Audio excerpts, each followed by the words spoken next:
সাহাবী রাদিয়াল্লাহু তাআলা আনহু এসে বললেন, ইয়া রাসূলুল্লাহ, আমাকে কিছু দান করেন। আ'তিনি শাইআন। বিষ্ণুনবী বললেন, তুমি ভিক্ষা করো, তোমার ঘরে কিছু নাই? সাহাবী বললেন, লা ইয়া রাসূলুল্লাহ, কিছু নাই। বিষ্ণুনবী সাল্লাল্লাহু আলাইহি ওয়াসাল্লাম আবার প্রশ্ন করলেন, কিছুই নাই? সে বলল, হ্যাঁ আছে। কি আছে?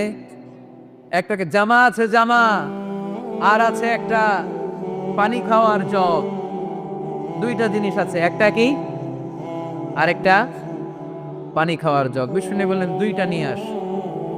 সাহাবী রাদিয়াল্লাহু তাআলা আনহু জামার জগ নিয়ে এসে বিষ্ণু ইসা ইসলামের হাতে দিলেন।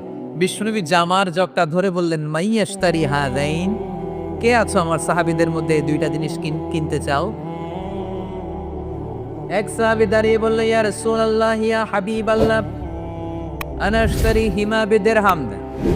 এই দুইটা জিনিস, একটা জামা, একটা পানি খাওয়ার জগ, আমি 1 দিরহাম দিয়ে কিনে নিতে চাই। পড়েন